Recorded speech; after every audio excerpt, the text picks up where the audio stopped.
사람을 오래 만나고 오래 살아보니 한 가지는 분명해집니다. 인생에서 우리를 힘들게 하는 건 큰 사건보다도 그때 왜 그 말을 했을까 하는 한마디의 실수인 경우가 더 많습니다. 특히 나이가 들수록 말은 더 조심스러워져야 합니다. 젊을 때는 말이 곧 열정이고 솔직함으로 여겨지지만 세월이 지나면 말은 곧 나의 가치를 드러내는 표식이 되기 때문입니다. 저는 오늘 여러분께 말 아끼는 기술이 아니라 나를 지키는 품격에 대해 이야기하고자 합니다. 그 중심에는 아주 간단한 문장이 하나 있습니다. 대답하지 않을 권리입니다. 우리는 대개 묻는 사람에게 성실히 답하는 것이 예의라고 배워왔습니다. 특히 정이 많은 세대일수록 남이 물으면 가능한 자세히 설명해 주는 것이 인간적인 태도라 믿어왔지요. 그런데 여러분, 세상은 우리의 성실함을 늘 고마워하지 않습니다. 어떤 질문은 대답하는 순간부터 여러분을 사람으로 보지 않고 정보로 보기 시작합니다. 정보는 평가의 대상이 됩니다. 평가가 시작되면 존중이 약해집니다. 존중이 약해지면 이용이 생깁니다. 그때부터 관계는 편안하지 않습니다. 관계가 편안하지 않으면 결국 노년의 삶이 무겁고 피곤해집니다. 그러니 말은 단지 소통이 아니라 삶의 무게를 좌우하는 선택입니다. 제가 대학에서 학생들을 만나고 또 사회에서 많은 어른들을 뵙고 살아오며 느낀 점이 있습니다. 입을 열수록 가벼워 보이는 사람이 있고 말이 적어도 묵직한 기운이 느껴지는 사람이 있습니다. 그 차이는 지식이나 돈이 아닙니다. 침묵을 쓸 줄 아느냐의 차이입니다. 침묵은 단순히 아무 말도 하지 않는 것이 아니라 경계의 언어입니다. 한 줄 한풀 넘보지 못하게 하는 가장 조용하고도 강력한 힘이지요. 저는 젊은 시절 사람을 믿는 마음이 컸습니다. 사람이 사람에게는 결국 따뜻할 것이라고 생각했지요. 그래서 누군가 묻면 대개 성실히 답했습니다. 그런데 시간이 지나면서 알게 됐습니다. 사람의 마음은 따뜻할 수도 있지만 동시에 쉽게 바뀝니다. 어제의 호의가 내일의 시기심이 되기도 하고 어제의 위로가 내일의 비웃음이 되기도 합니다. 제가 여러분께 사람을 의심하라고 말하는 것은 아닙니다. 다만 사람의 마음이 변할 수 있다는 사실을 인정하고 그 위에 내 삶을 세우라는 뜻입니다. 그래야 마음이 흔들리지 않습니다. 여러분은 이런 경험 한 번쯤 있지 않습니까? 모임에서 분위기가 좋아서 혹은 친절해 보여서 그 정도는 괜찮겠지 하고 내 이야기를 조금 더 꺼냈는데 얼마 지나지 않아 그 말이 돌아서 나를 곤란하게 만드는 순간 말입니다. 내가 그런 말까지 할 필요가 있었나? 왜 그렇게 자세히 말했나? 그리고 밤에 누워 혼자 후회합니다. 그런데 후회는 언제나 늦습니다. 말은 이미 공중에 떠났고 떠난 말은 돌아오지 않습니다. 그러니 지혜는 항상 사후가 아니라 사전에 있어야 합니다. 말하기 전에 한 번 더 생각해야 합니다. 이 말이 내 품격을 높일 것인가 아니면 나를 표적으로 만들 것인가. 말에는 성질이 있습니다. 어떤 말은 관계를 따뜻하게 만듭니다. 서로를 살리고 분위기를 밝히고 마음을 편안하게 하지요. 그런데 어떤 말은 관계를 서늘하게 만듭니다. 듣는 사람의 눈빛이 달라지고 평가가 생기고 거리감이 생깁니다. 특히 돈, 가족, 약점, 과거의 실수 같은 주제는 작은 실수로도 큰 파장을 일으킵니다. 왜냐하면 이런 정보들은 상대가 여러분을 사람이 아니라 등급으로 분류하게 만들기 때문입니다. 저 사람은 돈이 있네. 저 사람은 사정이 복잡하네. 저 사람은 약점이 있네. 저 사람은 예전에 문제가 있었네. 이런 분류가 시작되는 순간 여러분이 아무리 따뜻하고 성실해도 관계는 이미 기울기 시작합니다. 저는 나이가 들수록 인간관계에서 가장 중요한 동목이 친절이 아니라 경계라는 생각을 하게 됩니다. 친절은 아름답지만 경계 없는 친절은 여러분을 지치게 합니다. 마찬가지로 솔직함은 훌륭하지만 경계 없는 솔직함은 여러분을 위험하게 합니다. 그래서 저는 늘 이렇게 말합니다. 품격은 말의 양이 아니라 말의 선택에서 나온다. 어떤 질문에 답하지 않는 것이 오히려 더 큰 예의가 될 때가 있습니다. 특히 상대가 선을 넘는 질문을 할 때 그 질문에 성실히 답하는 것은 예의가 아니라 무방비가 될 수 있습니다. 그렇다면 여러분 우리는 어떻게 해야 할까요? 무조건 입을 다물고 살란 뜻일까요? 아닙니다. 말하지 않으면 관계는 매화, 다만 구분이 필요합니다. 말해야 할 말과 말하지 말아야 할 말, 그리고 더 정확히는 대답해야 할 질문과 대답하지 않아도 되는 질문, 이것을 구분할 줄 아는 사람이 노년에 가장 편안한 관계를 가집니다. 사람들에게 휘둘리지 않고 스스로의 중심을 지키며 나는 나대로 살아갈 수 있습니다. 여러분, 저는 오늘 이 자리에서 한 가지 약속을 드리고 싶습니다. 앞으로 여러분이 누군가를 만나든 어떤 모임에 가든 갑작스러운 질문을 받아 당황하더라도 더 이상 습관적으로 대답하지 않도록 도와드리겠습니다. 우리가 평생 길들여온 습관이 있습니다. 질문이 오면 자동으로 대답하는 습관입니다. 그런데 노년의 지혜는 반대입니다. 질문이 오면 먼저 내 마음속에서 한번 멈추는 것입니다. 그리고 이렇게 자문해 보는 겁니다. 이 질문은 나를 존중하기 위한 질문인가? 아니면 나를 평가하기 위한 질문인가? 이 대답은 관계를 따뜻하게 할 것인가? 아니면 소문을 만들 것인가? 이 짧은 멈춤 하나가 여러분의 인생을 가볍게 만들어줍니다. 저는 오랫동안 교육자로 살면서 말이 사람을 어떻게 바꾸는지 지켜봤습니다. 어떤 학생은 말을 함부로 해서 기회를 잃고 어떤 학생은 말을 아껴서 신뢰를 얻습니다. 어떤 사람은 좋은 마음으로 다 퍼주다가 결국 지치고 어떤 사람은 경계가 분명해서 오래 사랑받습니다. 결국 삶의 결은 성격보다 습관이 만듭니다. 그리고 말은 가장 강력한 습관입니다. 말의 습관을 바꾸면 관계가 바뀌고 관계가 바뀌면 노년의 삶이 달라집니다. 여러분, 이제부터 우리는 아주 현실적인 이야기를 시작하려 합니다. 어떤 질문은 대답하는 순간 그 대답이 여러분의 이름표가 됩니다. 그 이름표는 여러분의 품격을 깎기도 하고 여러분을 누군가의 먹잇감으로 만들기도 합니다. 저는 그런 삶을 여러분께 권하고 싶지 않습니다. 여러분의 노후는 충분히 존중받아야 합니다. 여러분은 누군가의 호기심을 채워주기 위해 살아온 사람이 아닙니다. 여러분의 삶은 이미 값지고 그 자체로 존엄합니다. 그러니 오늘부터는 묻는 사람의 기분보다 내 품격을 먼저 생각하십시오. 대답은 예의가 아니라 선택입니다. 그리고 그 선택은 여러분의 삶을 지키는 방패가 됩니다. 여러분은 더 이상 말 때문에 후회하지 않게 될 겁니다. 그리고 무엇보다 사람들에게 함부로 대할 수 없는 어른이 되는 길을 함께 걸을 수 있을 겁니다. 이제 아주 현실적인 이야기로 들어가겠습니다. 사람을 만나다 보면 가장 자주 듣는 질문이 무엇인지 아십니까? 결국은 돈입니다. 연금이 얼마냐, 퇴직금이 얼마나 되냐, 집은 작았냐, 자녀가 생활비를 보태주냐, 요즘 투자로 좀 벌었냐. 말의 형태만 다를 뿐 핵심은 하나입니다. 당신의 경제 수준이 어느 정도는 그런데 여러분, 이 질문은 단순한 호기심이 아니라 평가의 시작인 경우가 많습니다. 그리고 평가가 시작되면 관계는 곧장 달라집니다. 저는 오랜 세월 교단에서 학생들을 가르치고 사회에서 수많은 사람들을 만나며 살아왔습니다. 그 과정에서 깨달은 것이 있습니다. 경제 이야기는 숫자를 내뱉는 순간 인간이 사람이 아니라 등급으로 분류된다는 것입니다. 여러분이 아무리 성품이 곱고 따뜻해도 숫자 하나가 여러분의 얼굴 위에 큰 표지판처럼 붙어버립니다. 이 사람은 여유가 있네? 또는 이 사람은 어렵네? 그 표지판이 붙는 순간부터 사람들은 여러분을 있는 그대로 보지 않습니다. 그 표지판을 통해 여러분을 봅니다. 그리고 그런 시선은 쉽게 바뀌지 않습니다. 젊은 시절에는 이야기가 비교적 가볍게 오갈 수 있습니다. 인생의 중심이 성장과 도전이고 돈은 그 과정의 수단처럼 보이기 때문입니다. 그러나 나이가 들수록 돈은 수단이 아니라 안정과 체면, 그리고 관계의 힘과 직결됩니다.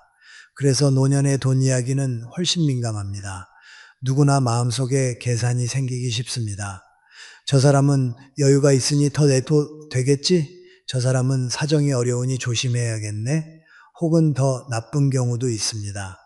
저 사람은 돈이 있으니 부탁 좀 해볼까? 사람의 마음이 변하는 게 아니라 사람의 마음 속에 숨어 있던 계산이 정보를 얻는 순간 드러나는 것입니다. 제가 여러분께 꼭 드리고 싶은 말이 있습니다. 돈에 관한 질문은 대답을 잘하려고 애쓰는 순간 이미 늦습니다. 가장 좋은 대답은 멋진 문장이 아니라 숫자를 내놓지 않는 태도입니다.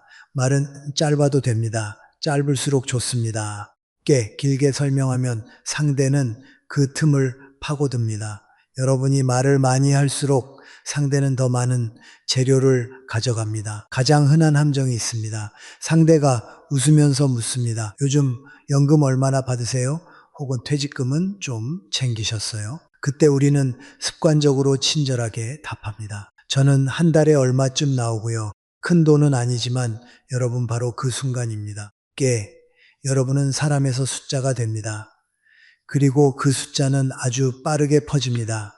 직접 말하지 않아도 누군가가 대충 이 정도라더라 하고 덧칠해 퍼뜨립니다.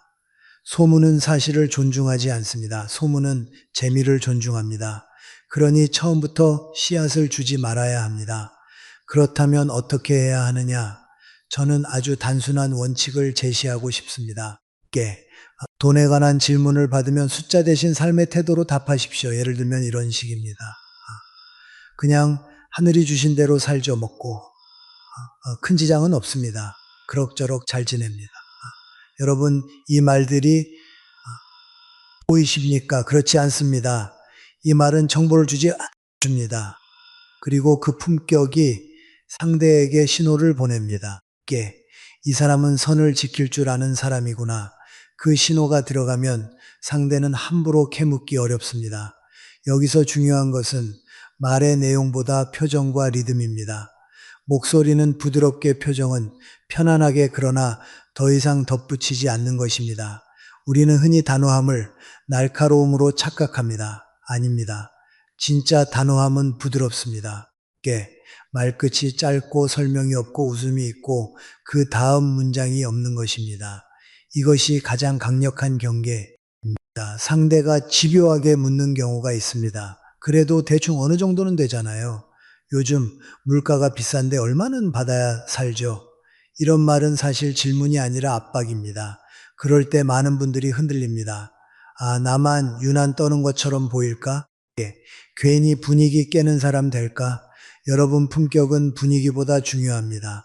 분위기는 한순간이지만 소문은 오래갑니다. 그러니 여기서는 기술이 필요합니다. 저는 이런 경우에 같은 말을 반복하라고 권합니다. 그냥 먹고 사는데 지장은 없습니다. 그 정도면 됩니다. 그리고 조용히 미소를 짓습니다. 같은 말을 반복하는 것이 무례가 아닙니다. 상대가 무례한 질문을 반복하는 것입니다. 여러분은 그 무례함에 끌려가지 않아야 합니다. 숫자와 구체를 주지 말고 태도로 답합니다. 자식들 다 바쁘지요. 저도 제 몫은 제가 합니다. 아프면 병원은 다녀야지요. 너무 걱정 마세요. 그런 건 제가 잘 모르겠습니다. 여기서 잘 모르겠습니다는 무능이 아니라 지혜입니다. 모든 것을 아는 척하는 순간 여러분은 더 많은 질문을 불러옵니다.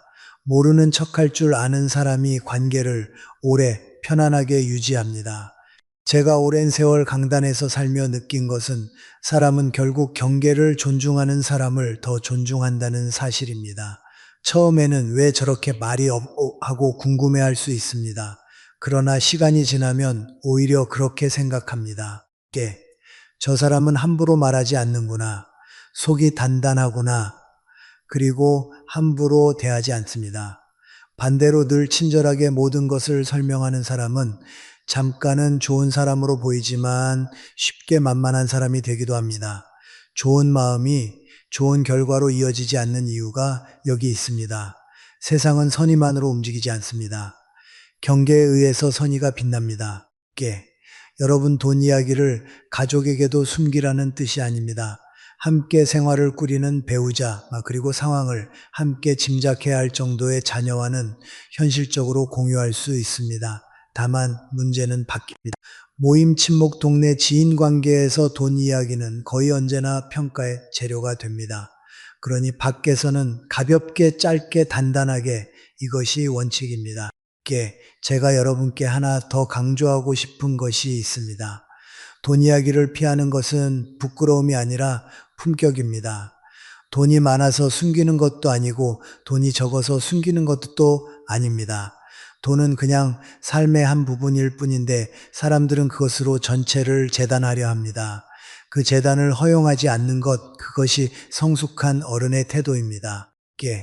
우리는 누구에게도 내 삶을 재단할 자를 주지 말아야 합니다. 특히 노년의 우리는 더 이상 시험대 위에 오를 필요가 없습니다.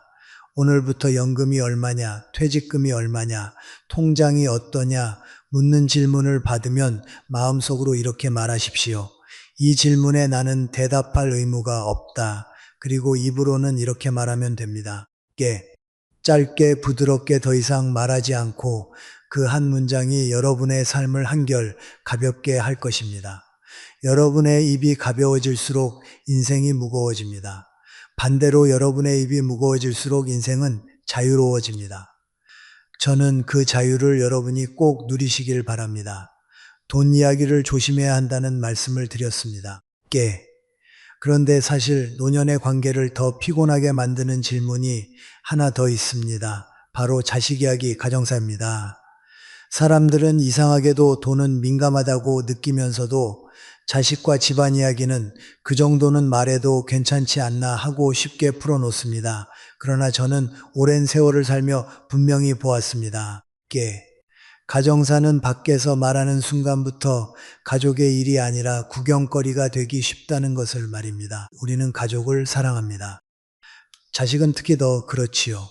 그래서 자식 이야기를 하면 마치 내가 살아온 삶의 보람을 확인하는 것 같고 누군가 내 이야기를 들어주면 마음이 풀리는 것 같기도 합니다. 그런데 여러분, 세상은 여러분의 사랑을 있는 그대로 받아주지 않습니다.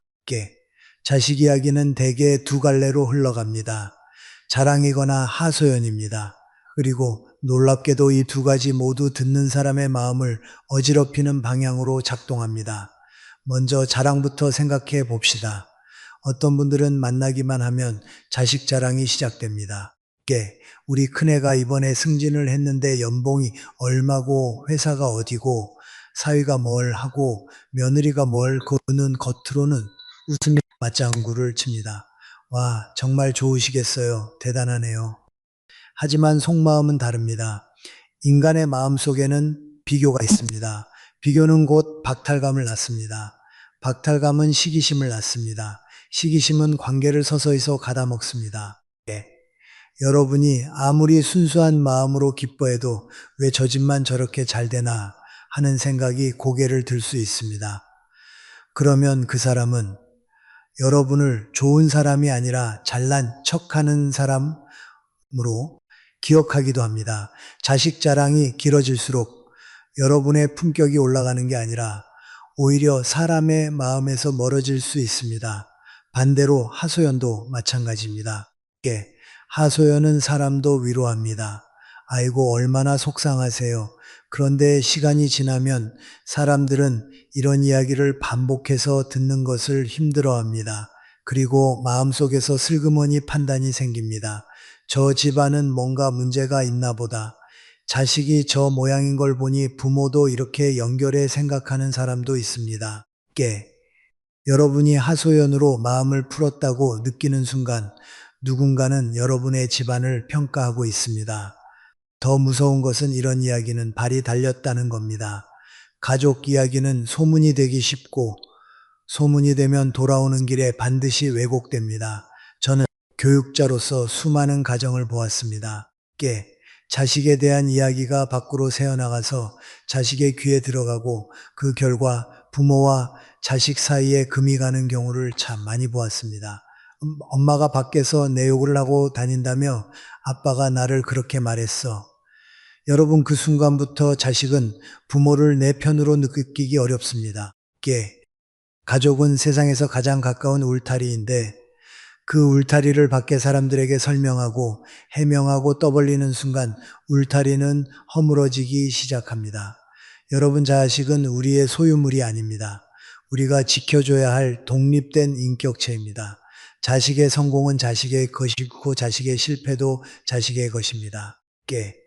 부모는 곁에서 돕고 기다려주는 역할이지 그들의 삶을 밖에서 평가받게 만드는 소개자가 되어서는 안 됩니다.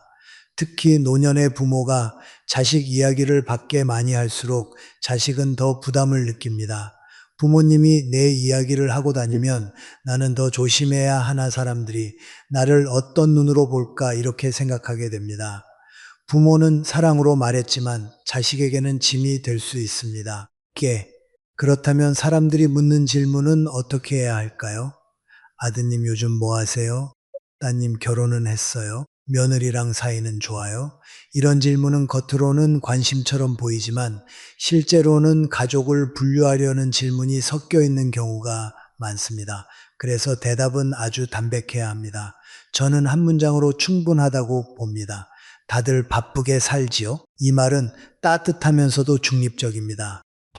듣는 사람이 더 파고들 틈이 없습니다. 그리고 여러분도 마음이 편합니다. 누군가가 그래도 구체적으로 뭘 하냐고 묻는다면 여기서부터는 더 짧게 가야 합니다. 그냥 자기 자리에서 열심히 살고 있습니다. 그리고 미소를 지으십시오.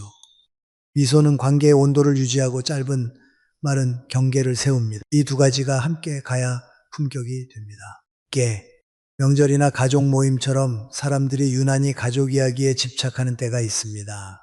이번에 애들이 얼마나 보내줬어? 용돈은 받았어? 손주는 언제 보게? 이런 질문에는 특히 조심하셔야 합니다.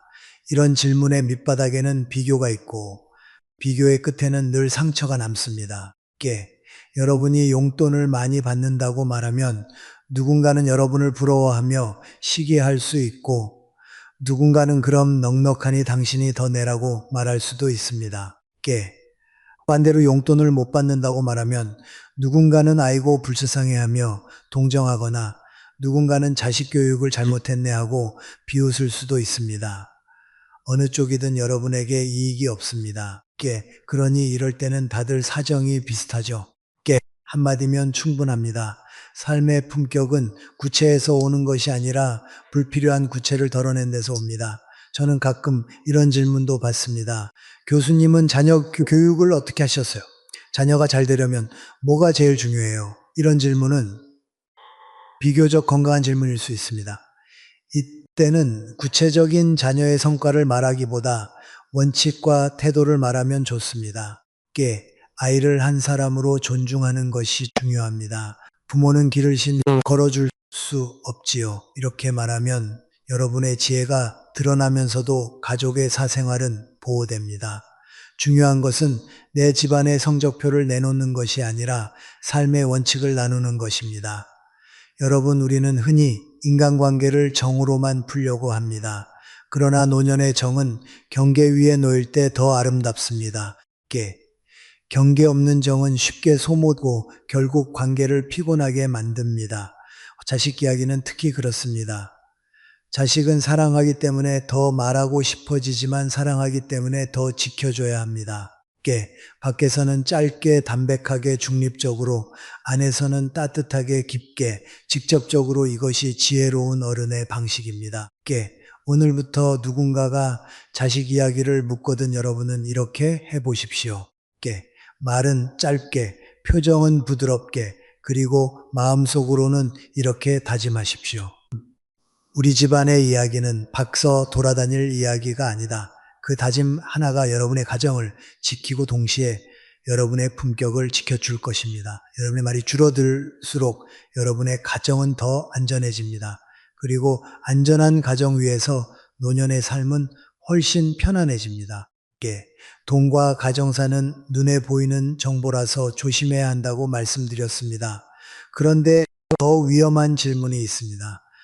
겉으로는 당신을 걱정해서 하는 말처럼 들리지만 대답하는 순간부터 여러분의 삶을 아주 오래 흔들 수 있는 질문입니다. 바로 깊은 속마음, 약점, 상처를 캐묻는 질문입니다. 요즘 마음은 어때요? 많이 외롭지 않아요? 잠은 잘 자요? 예. 혹시 우울한 건 아니에요? 남편이랑 사이가 안 좋은가요? 이런 질문들입니다. 질문 자체가 나쁜 것은 아닙니다. 문제는 누가 어떤 마음으로 어떤 자리에서 묻느냐입니다. 그리고 무엇보다 여러분이 그 질문 앞에서 얼마나 깊이 열어버리느냐가 문제입니다. 우리는 힘들 때 누군가에게 기대고 싶습니다. 그 마음은 인간이라면 자연스러운 것입니다. 저도 젊은 시절 인간관계가 뜻대로 되지 않아 마음이 흔들릴 때가 있었습니다. 교단에 서는 사람이라고 해서 늘 단단한 것은 아닙니다. 오히려 사람을 많이 만나고 많은 기대를 받는 자리일수록 외로움이 깊어질 때가 있습니다. 그때마다 저는 스스로에게 묻곤 했습니다. 내가 지금 필요한 건 사람의 위로인가? 아니면 내 마음을 다스리는 훈련인가? 이 질문은 나이가 들수록 더 중요해집니다. 왜냐하면 우리는 어느 순간부터 관계의 온기보다 관계의 안전을 더 절실히 필요로 하기 때문입니다. 여러분, 저는 사람에게 마음을 나누지 말라고 말씀드리는 것이 아닙니다. 다만 마음을 나누는 방식이 있어야 한다고 말하고 싶은 것입니다. 깊은 속내를 드러내는 것은 때로 관계를 친밀하게 만들기도 합니다. 하지만 동시에 그것은 관계의 힘의 균형을 바꿉니다. 여러분이 가진 가장 약한 부분을 누군가가 알게 되는 순간 그 사람은 여러분 위에 서게 됩니다. 그 사람이 의도하지 않았더라도 관계는 어느새 기울기 시작합니다. 그리고 사람의 마음은 언제든 변할 수 있습니다. 누군 위로해 주던 사람이 내일은 여러분의 비밀을 들고 여러분을 판단할 수도 있습니다. 저는 이것을 사람을 믿지 말라는 말로 표현하고 싶지 않아. 저는 사람의 마음이 변할 수 있음을 인정하라고 말하고 싶습니다. 인정하는 순간 우리는 더 지혜롭게 자신을 보호할 수 있습니다. 제가 올해 삶에 본 장면이 있습니다. 어느 날 새벽 한 사람이 너무 힘들어 친구에게 전화를 합니다. 나 사실 요즘 너무 허무해 잠도 못 자고 약도 먹어 가족도 다 싫고 죽고 싶은 마음이 올라와. 친구는 울며 위로합니다. 내가 있잖아. 내가 다 안다. 그 순간에는 정말 따뜻합니다. 그런데 시간이 지나 사소한 오해로 둘 사이가 틀어집니다. 그 다음부터 어떤 일이 벌어질까요? 여러분이 새벽에 흘린 그 한마디가 세상에서 가장 날카로운 칼이 되어 돌아오는 경우가 있습니다. 그 사람 정신적으로 문제가 있대. 약 먹는다더라. 원래 좀 이상하잖아. 이 말들이 돌면은 여러분은 어느새 힘든 사람이 아니라 문제 있는 사람이 돼버립니다. 여러분이 원했던 것은 위로였는데 돌아온 낙인입니다. 이 현상은 있다. 심리학적으로도 설명이 됩니다. 사람은 정보를 알게 되면 그 정보를 사람 전체로 확대 해석하는 경향이 있습니다. 여러분이 나는 요즘 우울하다라고 말하면 어떤 사람은 그것을 저 사람은 불안정한 사람이라고 정리해 버립니다. 그리고 그 정리는 쉽게 바뀌지 않습니다. 특히 부정적인 정보는 훨씬 오래 남습니다. 사람의 뇌는 위험을 기억하도록 만들어져 있기 때문입니다. 그래서 약점을 드러내는 말은 여러분이 생각하는 것보다 훨씬 큰 파장을 낳을 수 있습니다. 그렇다면 우리는 어떻게 해야 하오? 누군가 요즘 괜찮아요? 하고 물으면 우리는 어떤 답을 해야 할까요? 저는 여기서 한 가지 원칙을 제안합니다. 깊은 마음을 말하고 싶어질수록 겉의 대답은 더 단단하고 간결해야 한다는 원칙입니다. 여러분은 거짓말을 할 필요가 없습니다.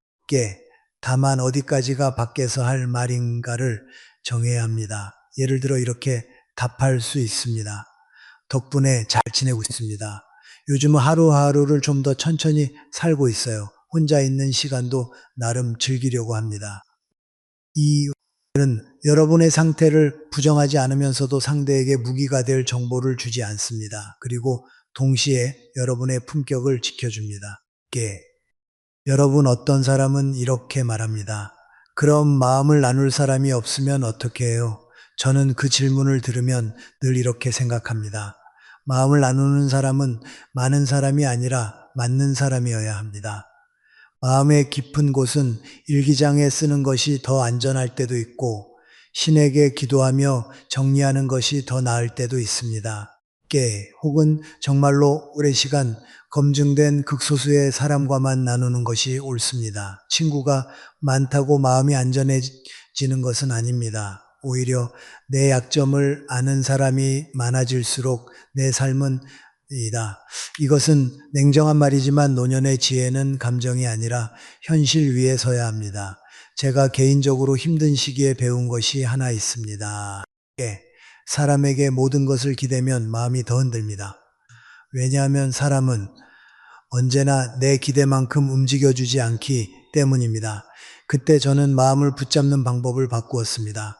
바깥에서 위로를 구걸하기보다 내 안에서 마음을 다스리는 훈련을 시작한 것입니다. 책을 읽고 글을 쓰고 산책하고 조용히 앉아 내 감정이 올라오는 이유를 들여다보았습니다. 외로움은 사라지지 않았지만 외로움이 나를 지배하지는 못했습니다. 그때 저는 확신했습니다. 외로움은 남에게서 빌려 채우는 것이 아니라 내 안에서 길러 채우는 것이다. 그래야만 사람에게 휘둘리지 않는 단단함이 생깁니다. 여러분이 누군가에게 마음을 털어놓아야 한다면 그 기준이 필요합니다. 저는 이런 기준을 권합니다. 관계가 틀어졌을 때만큼 인격이 검증된 사람인가? 이 세 가지가 충족되지 않으면 깊은 이야기는 하지 않는 것이 좋습니다.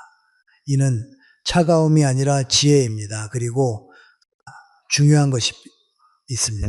어떤 질문은 처음부터 걱정이 아니라 탐색입니다. 상대는 여러분의 약점을 알아내서 관계에서 우위를 잡으려는 경우도 있습니다. 요즘 왜 이렇게 표정이 어두워요? 집안에 무슨 일 있어요? 혹시 남편이랑 문제 있어요? 이런 질문을 들었을 때 마음이 약한 분들은 아니에요. 하다가도 결국 설명을 길게 합니다. 여러분, 설명은 함정입니다. 설명을 시작하는 순간 상대는 더 깊이 파고듭니다. 그럴 때는 이렇게 하십시오. 별일 없습니다. 요즘은 그냥 조용히 지내고 싶네요. 그리고 화제를 바꾸십시오. 화제를 바꾸는 것은 회피가 아니라 경계입니다. 여러분의 마음을 지키는 가장 실용적인 기술입니다. 저는 노년의 가장 값진 덕목이 친절보다 자기 보호라고 생각합니다. 자기 보호를 잘하는 사람은 오히려 더 따뜻해질 수 있습니다. 왜냐하면 이용당하지 않기 때문입니다. 마음을 다 쓰고 지쳐버리면 친절은 오래가지 못합니다. 그러니 여러분, 깊은 속마음을 묻는 질문 앞에서 반드시 기억하십시오. 말하고 싶을수록 더 조심하라. 솔직함은 아름답지만 경계 없는 솔직함은 여러분을 위험하게 합니다. 그리고 여러분의 노년은 위험 속에서 살기에는 너무 귀합니다. 오늘부터 누군가 요즘 마음이 어때요 하고 묻거든 여러분은 부드럽게 웃으며 이렇게 답해 보십시오. 덕분에 하루하루 잘 지내고 있습니다. 요즘은 제 마음을 좀 더 잘 돌보려고 해요. 그 한마디면 충분합니다. 그리고 여러분의 깊은 이야기는 여러분이 정말 안전하다고 느끼는 자리에서 정말 안전한 사람에게만 꺼내십시오. 침묵은 거짓이 아닙니다. 침묵은 품격입니다. 여러분의 마음을 지키는 조용한 방패입니다. 마음속 이야기와 약점을 함부로 드러내지 말아야 한다는 말씀을 드렸습니다. 이제 마지막으로 많은 분들이 그래도 이건 솔직히 말해도 되지 않나 하고 쉽게 꺼내는 주제가 있습니다. 바로 과거의 실수, 실패, 흑역사에 대한 질문입니다. 모임에서 분위기가 무르익으면 사람들은 가끔 이런 말을 제일 후회되는 일 뭐예요? 젊었을 때 크게 망한 적 있어요? 옛날에 실수한 거 없어요? 또는 더 교묘하게 지금까지 살아오면서 고생 많이 하셨죠? 하고 묻기도 합니다. 듣기에는 공감처럼 들리지만 대답하는 순간 여러분의 삶은 현재가 아니라 과거로 끌려 내려갈 수 있습니다. 우리는 흔히 솔직함을 미덕으로 배웁니다. 내가 이런 실수도 했다 하고 말하면 겸손해 보이고 인생의 교훈을 전하는 것처럼 보이기도 합니다. 그런데 여러분 사람들은 여러분이 의도한 방식으로 듣지 않습니다. 사람들은 이야기의 교훈보다 이미지를 먼저 저장합니다. 아, 저 사람은 예전에 그런 일을 했던 사람이구나. 그리고 그 이미지는 생각보다 오래 남습니다. 심리학에서 말하는 부정성 편향이라는 것이 있습니다. 인간의 뇌는 긍정적인 정보보다 부정적인 정보를 훨씬 강렬하게 기억합니다. 이유는 단순합니다. 위험을 먼저 기억해야 생존할 수 있었기 때문입니다. 그러니 여러분의 입에서 나온 과거의 실패 하나는 여러분이 평생 쌓아온 성실함과 덕망 10가지를 덮어버릴 수도 있습니다. 저는 오랫동안 많은 사람들을 보면서 늘 같은 장면을 목격했습니다. 어떤 분이 모임에서 나도 젊을 때는 한때 크게 말아먹었지 하고 웃으며 이야기합니다. 본인은 그땐 철이 없었지 하며 가볍게 정리했다고 생각합니다. 그런데 그 자리에 있던 누군가는 그 말을 마음속에 딱 저장합니다. 그리고 이후 어떤 상황에서든 여러분을 평가할 때 그 정보가 올라옵니다. 저 사람은 판단이 좀 약했던 사람이야. 저 사람은 한번 크게 망해봤잖아. 그 한 문장이 여러분의 현재를 흐리게 합니다. 여러분이 지금은 얼마나 단단하게 살고 있던 사람들은 과거의 한 장면으로 여러분을 재단해 버릴 수 있습니다. 여러분, 우리가 과거의 실수를 말하는 순간 생기는 또 하나의 위험이 있습니다. 그것은 명분을 상대에게 준다는 것입니다. 사람들은 누군가를 함부로 대하고 싶을 때 마음속에서 정당화를 찾습니다. 저 사람은 원래 그런 사람이야. 저 사람도 예전에 문제 있었잖아. 이런 식으로 말이죠. 여러분이 스스로 과거의 흠을 꺼내주면 남들은 그 흠을 여러분을 낮추는 명분으로 사용하기 쉽습니다. 우리는 우리를 지켜야 합니다. 노년에는 특히 더 그렇습니다. 여러분의 인생은 이미 충분히 무거운 길을 걸어왔습니다. 이제는 스스로에게 상처를 더 얹을 필요가 없습니다. 그렇다고 해서 과거를 숨기고 사는 것이 좋은가? 저는 그렇게 말하지 않습니다. 과거는 누구에게나 있습니다. 실수도 있고 후회도 있고 부끄러운 장면도 있습니다. 중요한 것은 그것을 어디에 두느냐입니다. 과거의 실수는 사람들 앞에서 꺼내어 소비할 이야기가 아니라 내 안에서 정리하고 다듬어 앞으로의 태도로 바꿔야 할 재료입니다. 그리고 그것이 진짜 성숙입니다. 내가 어떤 실패를 했는가를 떠벌리는 것이 성숙이 아니라 나는 지금 어떤 사람으로 살고 있는가를 보여주는 것이 성숙입니다. 저는 늘 학생들에게도 말했습니다. 반성은 혼자 깊게 하고 변명은 밖에서 길게 하지 마라. 반성은 나를 성장시키지만 나를 약하게 만듭니다. 그런데 과거의 실수를 구구절절 설명하는 것은 대개 반성이 아니라 변명으로 들립니다. 그때는 상황이 이랬어. 누가 나를 속여서 세상이 나빴어. 이런 설명이 길어질수록 여러분은 더 불리해집니다. 사람들은 여러분의 억울함을 끝까지 들어주지 않습니다. 사람들은 긴 설명에서 결론만 뽑아갑니다. 그리고 그 결론은 대개 여러분에게 불리합니다. 그럼 어떻게 해야 하느냐? 누군가가 과거를 캐묻거나 후회를 묻거나 젊을 때 실수한 거 없냐고 할 때 여러분은 이렇게 답할 수 있습니다. 다 지난 일이지요. 후회할 시간에 오늘을 잘 살려고 합니다. 이 말은 과거를 부정하지도 않고 그렇다고 과거로 끌려가지도 않습니다. 품격 있는 사람은 늘 시간을 현재로 돌려놓습니다. 과거는 지나갔고 미래는 오지 않았습니다. 우리가 바로 잡을 수 있는 것은 오직 오늘뿐입니다. 그래서 저는 과거를 묻는 질문 앞에서 현재의 태도로 답하는 것이 가장 지혜롭다고 봅니다. 또 왜 그렇게 했어요? 그때 누구 잘못이었어요? 이런 질문은 사실 관심이 아니라 판단의 칼날일 때가 많습니다. 그럴 때는 설명하지 마십시오. 설명은 상대에게 더 많은 재료를 줍니다. 대신 이렇게 답하면 됩니다. 그때는 미숙했지요은 다르게 살려고 합니다. 짧고 단단하게 그리고 미소를 지으십시오. 미소는 관계의 온도를 유지하고 짧은 말은 여러분의 경계를 지켜줍니다.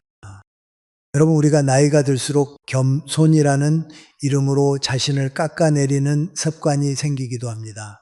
원래 별거 아니야. 나도 옛날에 문제 많았어. 내가 뭐 대단하다고 이런 말이 겸손처럼 들리지만 사실은 스스로의 품격을 떨어뜨리는 말이 될 수 있습니다. 겸손은 자기 비하가 아닙니다. 겸손은 타인을 존중하는 태도이지 나를 함부로 대하라고 허락하는 말이 아닙니다. 특히 노년에는 자기 비하가 습관이 되면 주변 사람들도 여러분을 함부로 대하기 시작합니다.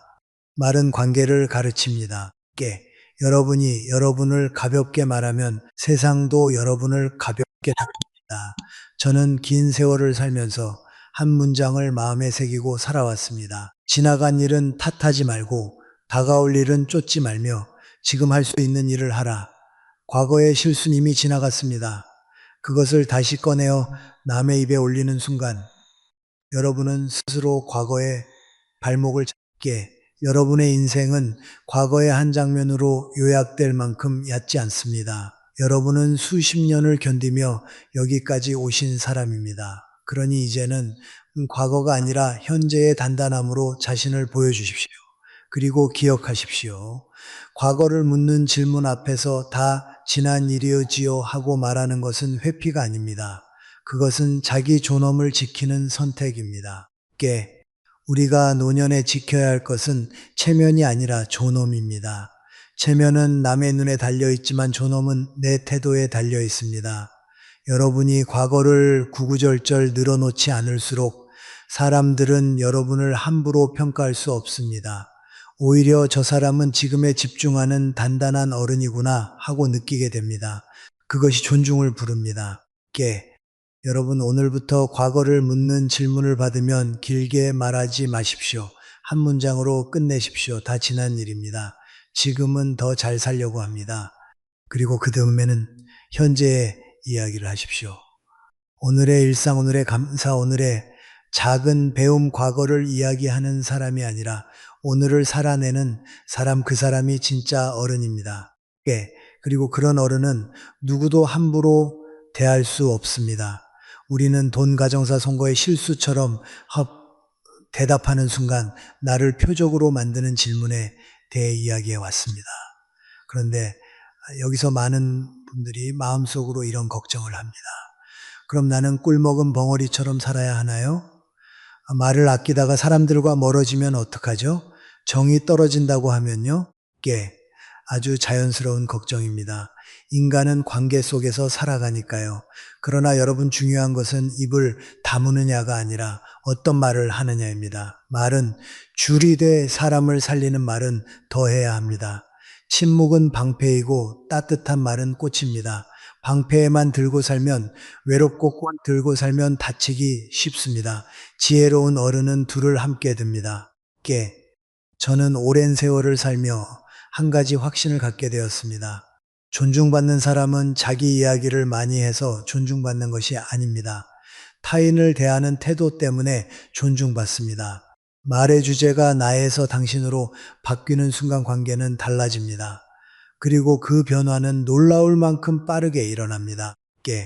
여러분은 여러분의 사생활을 거의 드러내지 않아도 모임의 분위기를 따뜻하게 만들 수 있습니다. 오히려 그 편이 더 품격이 있습니다. 왜냐하면 사생활을 넣지 않으면서도 사람을 편안하게 만들 수 있는 사람은 누구에게나 단단한 어른으로 보이기 때문입니다. 가장 먼저 실천할 수 있는 방법은 칭찬과 감사입니다. 많은 분들이 칭찬을 가볍게 생각합니다. 칭찬은 좀 쑥스럽고 오히려 아부처럼 보이지 않을까? 그런데 칭찬은 방식이 중요합니다. 과장된 칭찬은 가볍게 들리지만 구체적이고 담백한 칭찬은 깊은 존중으로 들립니다. 예를 들어 이런 것입니다. 그런데 신기하게도 이런 말을 하는 사람은 오히려 좋은 사람으로 기억됩니다. 심리학에는 흥미로운 현상이 하나 있습니다. 어떤 사람을 칭찬하면 듣는 사람은 그 칭찬의 성질을 말하는 사람의 성격으로도 느끼가내란 것입니다. 쉽게 말해 저 사람은 참 성실해요라고 말하면 사람들은 성실한 사람이라는 이미지를 그 대상에게만 붙이지 않고 그 말을 한 여러분에게도 일부 붙입니다. 반대로 저 사람은 참 교활해요라고 남을 깎아내리면 여러분 역시 교활한 사람처럼 느껴지기도 합니다. 그래서 저는 늘 말합니다. 험담은 결국 나를 깎고 칭찬은 나를 세운다. 사람을 살리는 말을 많이 하는 사람이 노년에 더 따뜻한 관계를 얻습니다. 여러분 모임에서 가장 흔한 장면을 떠올려 보십시오. 누군가가 며느리 흉을 보고 누당고 자식 얻고 누군가가 물가가 비싸다며 불평을 시작합니다. 분위기가 점점 무거워집니다. 그때 어떤 분은 자신의 집 이야기를 꺼내어 더 깊은 하소연을 보탭니다. 그러면 식탁의 공기는 더 탁해집니다. 그런데 정말 품격 있는 분은 다릅니다. 그분은 사생활을 꺼내지 않고 대신 이렇게 말합니다. 오늘 이렇게 얼굴 보니 반갑네요. 이렇게 모여 밥 먹는 것 자체가 참 큰 복이지요. 총무님 고생 많으셨어요. 덕분에 입이 호강합니다.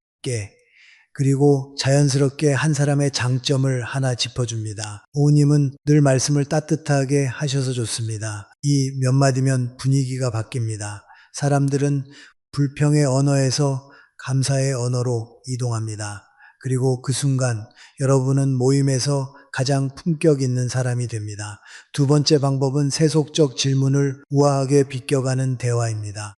나이가 들수록 대화는 쉽게 돈, 건강, 자식으로 수렴합니다. 이 세 가지는 누구에게나 민감하고 비교를 불러오고 결국 마음을 다치게 합니다. 그래서 저는 노년의 대화에서 가장 값진 능력이 주제의 높이를 바꾸는 것이라고 봅니다. 누군가 요즘 뭐 재밌는 일 있어요? 하고 물을 때 우리는 습관적으로 아유 별거 없죠. 병원 다니고 요즘 집값이 자식이 이런 쪽으로 갑니다. 그런데 우아한 사람은 다르게 답합니다. 요즘 아침에 산책하는데 새소리가 참 좋더군요. 베란다에 난초가 꽃을 피웠는데 향이 참 깊습니다. 도서가 옛사람들 글을 읽는데 내 걱정이 얼마나 작은지 알게 됩니다. 이런 대답은 듣는 사람을 잠깐 멍하게 만들지만 곧 여러분을 새롭게 보게 합니다. 이 사람은 돈 몇 푼과 비교의 언어에 휘둘리지 않는구나. 자신만의 세계가 있구나. 그 인식이 바로 존경을 만듭니다. 여러분이 내세우지 않아도 품격은 스르륵 드러납니다. 세 번째 방법은 과거가 아니라 현재와 미래의 말을 하는 것입니다. 사람을 지루하게 만드는 어른과 사람을 끌어당기는 어른의 차이는 사용하는 말의 시제에서 드러납니다. 지루한 어른은 늘 과거를 말합니다. 현재와 미래를 말합니다. 요즘 내가 새로 배우는 게 있어. 요즘은 이걸 해보는 중이야. 앞으로는 이렇게 살아보려 해. 나이가 들수록 새롭게 배우고 시도하는 이야기는 듣는 사람에게 생명력으로 전달됩니다. 사람은 본능적으로 성장하는 존재를 좋아합니다. 그것은 젊음의 특권이 아니라 태토의 선택입니다. 그래서 누군가 요즘 심심하시죠? 하고 무심코 물을 때 여러분이 이렇게 답하면 어떨까요? 심심할 틈이 없지요. 요즘 글을 좀 써보려고 합니다. 요즘 영상으로 요리 배우는 재미가 있어요. 요즘은 역사책을 읽는데 마음이 참 고요해집니다.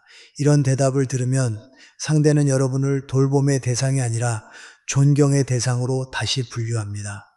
말 한마디가 사람의 시선을 바꾸는 것입니다.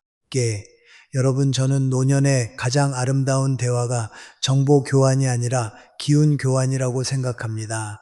누가 돈이 많고 적고 자식이 잘 되고 못 되고 병이 있고 없고를 확인하는 대화는 마음을 메마르게 합니다. 그러나 감사, 칭찬, 취향, 배움, 자연책에 대한 대화는 마음을 살립니다. 그리고 그런 대화를 이끄는 사람이 결국 관계의 중심이 됩니다.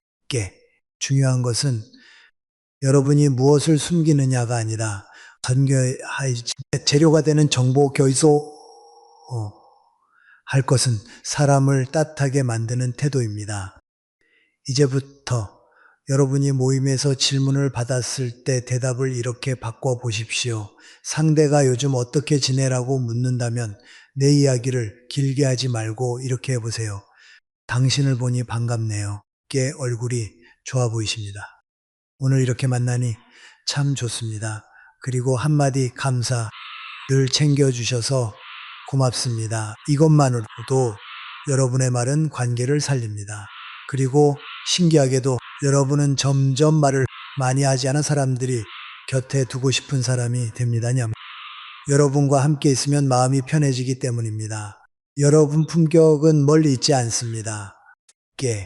내가 지켜야 할 것은 침묵으로 지키고 내가 나누어야 할 것은 따뜻한 말로 나누는 것. 그 균형이 노년을 빛나게 합니다. 오늘부터는 대답하지 않을 권리로 나를 지키고 칭찬과 감사의 말로 관계를 살려보십시오. 그러면 여러분의 인간관계는 훨씬 가벼워지고 여러분은 누구도 함부로 대할 수 없는 어른이 될 것입니다. 우리는 이제 대답하지 않을 권리로 나를 지키는 법과 사람을 살리는 말로 관계를 따뜻하게 하는 법을 함께 살펴봤습니다. 그런데 여기서 한 단계 더 나아가야 합니다. 왜냐하면 어떤 사람들은 여러분이 아무리 부드럽게 경계를 세워도 계속 선을 넘기 때문입니다. 돈을 묻고 가족을 캐묻고 속마음을 파고들고 과거를 들춰내며 끝까지 대답을 끌어내려는 사람들이 있습니다. 그럴 때 여러분이 가장 먼저 해야 할 일은 상대의 질문에 맞는 답을 찾는 것이 아니라 내 안에서 태도를 정하는 것입니다. 태도가 정해지면 말은 짧아지고 짧아진 말은 힘을 갖습니다. 저는 오래 살수록 인간관계의 핵심이 기술이 아니라 자존이라는 것을 확신하게 되었습니다. 자존이 없는 사람은 결국 말이 길어집니다. 설명하고 변명하고 이해시키려 애쓰고 상대의 기분을 맞추느라 스스로를 깎아내립니다. 반대로 자존이 있는 사람은 말이 짧습니다. 짧은 말 속에 자기 기준이 서 있기 때문입니다. 노년의 품격은 결국 기준을 지키는 힘에서 나옵니다. 기준이 서면 여러분은 누가 뭐라 해도 흔들리지 않습니다. 그래서 오늘은 경계를 끝까지 지키는 살아가기 위한 아주 실용적인 원칙을 드리고 싶습니다. 첫째, 나는 대답할 의무가 없다는 내적 선언을 먼저 하십시오.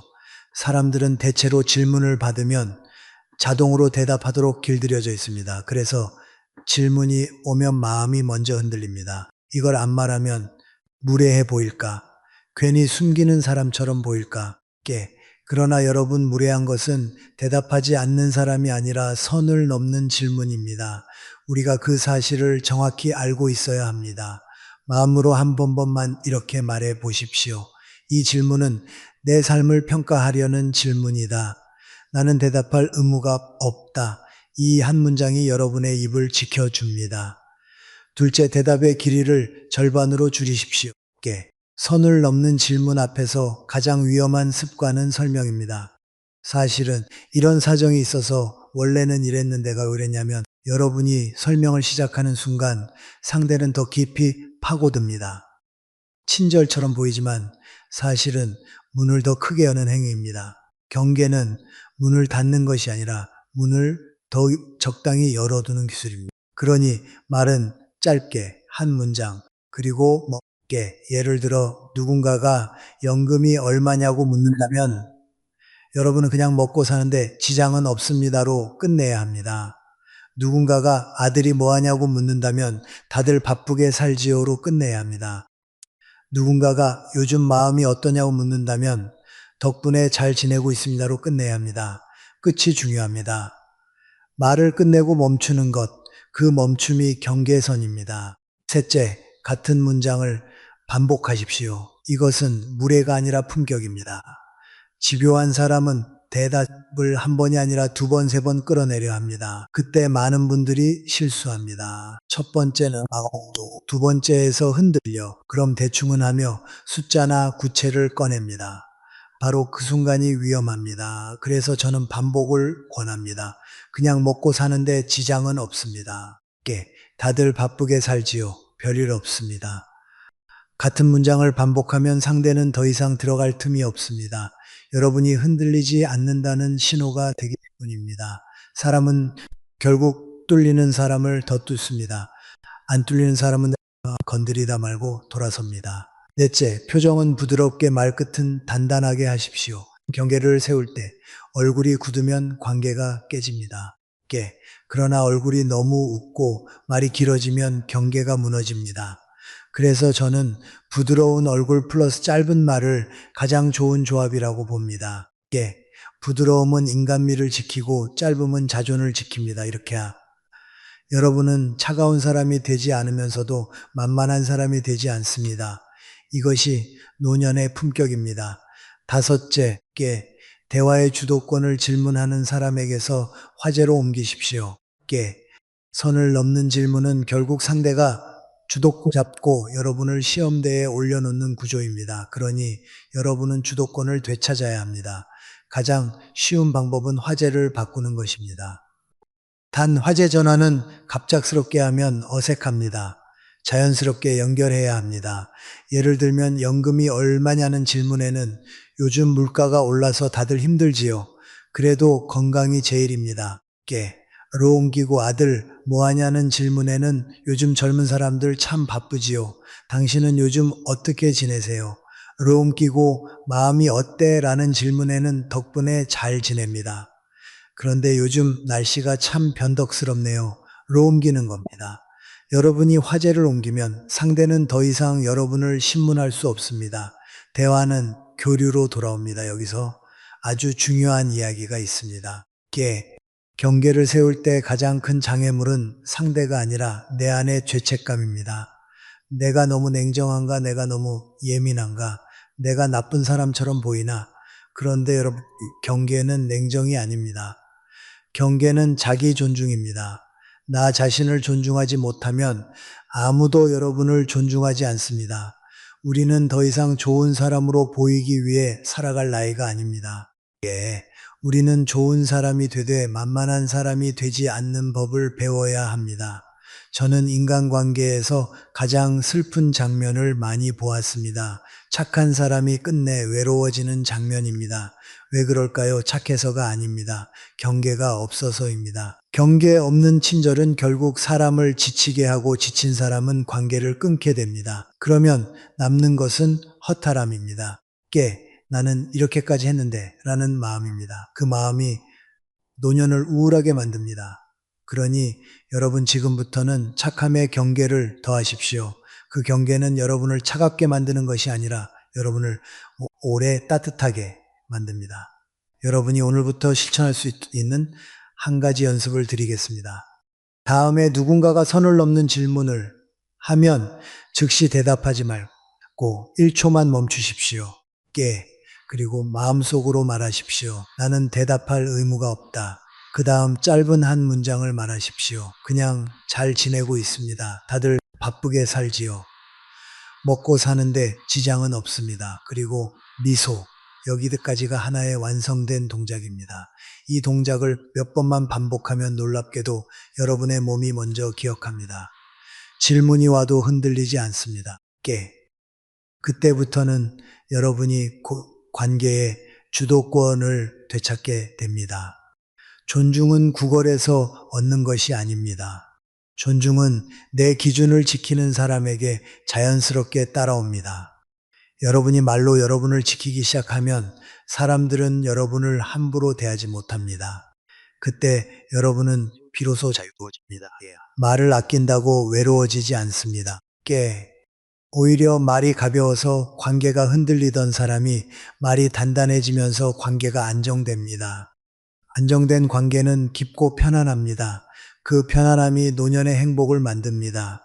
여러분 오늘부터는 질문을 두려워하지 마십시오. 질문은 여러분을 시험하는 것이 아니라 여러분의 품격을 드러내는 무대가 될 수 있습니다. 대답하지 않을 권리로 나를 지키고 짧은 말과 부드러운 얼굴로 경계를 세우십시오. 그러면 여러분은 누구도 함부로 대할 수 없는 어른이 될 것입니다. 이제 마지막으로 저는 여러분께 말을 아끼는 기술을 넘어 노년의 삶을 한결 가볍게 만드는 마음의 태도를 드리고 싶습니다. 우리는 지금까지 4가지 질문, 돈, 가정사, 깊은 속마음, 과거의 실수 앞에서 어떻게 나를 지키는지 이야기해 왔습니다. 그런데 그 모든 기술의 뿌리는 하나입니다. 나는 누구인가? 라는 물음입니다. 내가 나를 어떻게 대하느냐가 세상이 나를 대하는 방식으로 이어집니다. 그러니 말의 문제는 결국 인격의 문제이고 인격은 곧 태도의 문제입니다. 나이가 들수록 사람들은 나를 편리한 존재로 만들려 합니다. 젊은 사람들은 어른을 가끔 그냥 좋은 분으로만 남겨두고 싶어 합니다. 좋아도 되고 도와줘도 되고 이해해줘도 되고 대신 불편한 질문은 다 받아줘야 하는 사람. 그런데 여러분은 누군가의 편의를 위해 존재하는 사람이 아닙니다. 여러분은 여러분의 삶을 살아온 사람입니다. 께 수십 년 동안 버티고 책임지고 참고 애쓰며 여기까지 온 사람입니다. 그러니 이제는 스스로에게 이렇게 선언해야 합니다. 나는 함부로 다뤄질 사람이 아니다. 이 선언이 마음속에 서면 말은 자연스럽게 달라집니다. 질문이 와도 흔들리지 않습니다. 대답을 강요받아도 죄책감이 덜합니다. 그때부터 여러분은 착한 사람이 아니라 품격 있는 사람이 됩니다. 여러분 많은 분들이 착함과 품격을 혼동합니다. 착한 사람은 상대의 기분을 우선합니다. 그래서 불편에도 맞춰줍니다. 품격 있는 사람은 상대를 존중하되 자기 기준을 먼저 지킵니다. 그래서 질문을 받으면 부드럽게 웃되 선을 넘지 않습니다.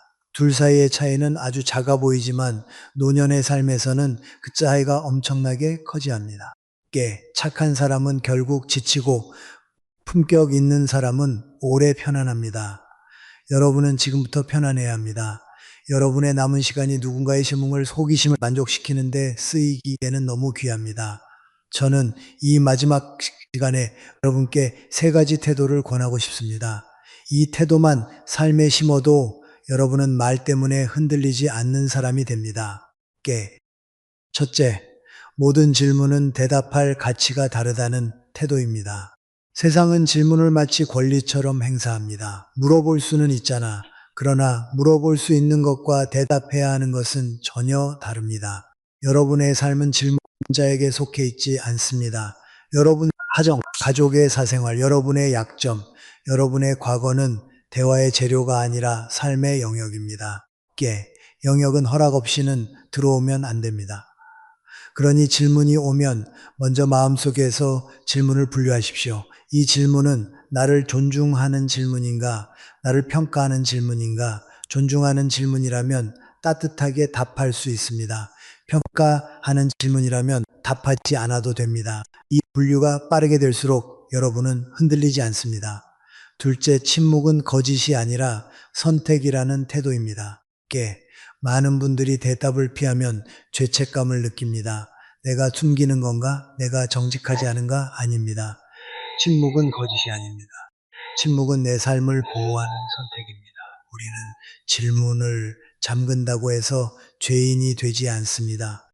문을 잠그는 것은 정상입니다. 마찬가지로 말문을 잠그는 것도 정상입니다. 특히 불필요한 질문 앞에서는 더더욱 그렇습니다. 여러분이 침묵하거나 짧게 답하는 순간 여러분은 자신에게 이렇게 말하는 것입니다. 나는 나를 보호할 책임이 있다. 이 책임감이 노년의 품격을 만듭니다. 셋째, 나의 가치는 설명으로 증명되지 않는다는 태도입니다. 사람들은 때때로 여러분을 몰아세웁니다. 왜 그렇게 말해요? 왜 대답을 안 해요? 뭐 숨기는 거 있어요? 이럴 때 많은 분들이 설명을 통해 오해를 풀려고 합니다. 그러나 설명은 대개 오해를 풀기보다 더 큰 오해를 낳습니다. 왜냐하면 설명에는 구체가 들어가고 구체는 또 다른 질문을 낳기 때문입니다. 여러분의 가치는 누군가를 설득해서 얻는 것이 아닙니다. 여러분의 가치는 여러분이 살아온 시간 속에 이미 있습니다. 그러니 여러분은 이해받기 위해 애쓰지 말고 존중받기 위해 기준을 지키십시오. 기준을 지키는 사람은 시간이 지나면 자연스럽게 존중을 얻습니다. 여러분, 이제 저는 여러분께 마지막 실천을 하나 드리고 있습니다. 아주 간단합니다. 앞으로 누군가가 선을 넘는 질문을 하면 여러분은 세 단계만 하십시오. 첫째, 1초 멈춥니다. 둘째, 짧게 말함께. 셋째, 부드럽게 전환합니다. 예를 들어 연금이 얼마냐 묻는다면 1초 멈추고 이렇게 말합니다. 그냥 먹고 사는데 지장은 없습니다. 그리고 전환합니다. 요즘 건강은 어떠세요? 아들이 뭐하냐 묻는다면 다들 바쁘게 살죠. 그리고 전환합니다. 요즘 날씨가 참 변덕스럽네요. 요즘 마음이 힘들지 않냐 묻는다면 덕분에 잘 지내고 있습니다. 그리고 전환합니다. 산책하시면 마음이 참 좋아집니다. 과거에 후회되는 거 없냐 묻는다면 그냥 다 지나친 일이지요. 그리고 전환합니다. 요즘은 하루를 더 귀하게 살려고 합니다. 이 세 단계는 여러분의 품격을 지키면서도 관계를 깨짓게 해줍니다. 여러분이 이 동작을 익히면 말 때문에 후회하는 일이 크게 줄어들 것입니다. 저는 여러분께 한 가지 약속을 드립니다. 여러분이 말을 아끼기 시작하면 처음에는 주변에서 낯설어 할 수 있습니다. 저렇게 말이 없지? 전과 달라졌네? 하지만 시간이 지나면 사람들은 여러분을 다시 분류합니다. 이 사람은 선이 분명하구나. 함부로 대할 수 없는 어른이구나. 그리고 그 순간부터 관계는 더 편안해집니다. 정말 신기한 일입니다. 여러분이 경계를 세웠는데도 관계가 깨지지 않는 이유는 건강한 관계는 원래 경계를 존중하기 때문입니다. 경계를 존중하지 않는 관계는 오래 갈 수 없습니다. 여러분이 읽는 것이 아니라 오히려 정리되는 것입니다. 마지막으로 저는 여러분께 이런 말을 드리고 싶습니다. 노년의 품격은 말솜씨가 아니라 말의 절제에서 나옵니다. 그리고 말의 절제는 두려움이 아니라 자기 존중에서 나옵니다. 여러분은 이미 충분히 애쓰며 살아오셨습니다. 이제 남은 시간은 더 가볍고 더 고요하고 더 자유로워야 합니다. 여러분의 입이 무거워질수록 여러분의 인생은 가벼워집니다. 함께 대답하지 않을 권리로 자신을 지키고 칭찬과 감사의 말로 사람을 살리며 무엇보다 나는 함부로 다뤄질 사람이 아니다라는 태도로 서십시오. 그러면 여러분은 누구도 함부로 대할 수 없는 어른이 될 것입니다. 오늘 이 이야기가 여러분의 마음에 작은 기둥 하나가 되기를 바랍니다. 그 기둥이 서면 바람이 불어도 흔들리지 않습니다. 여러분의 노후가 더 평안하고 품격 있게 빛나기를 진심으로 바랍니다.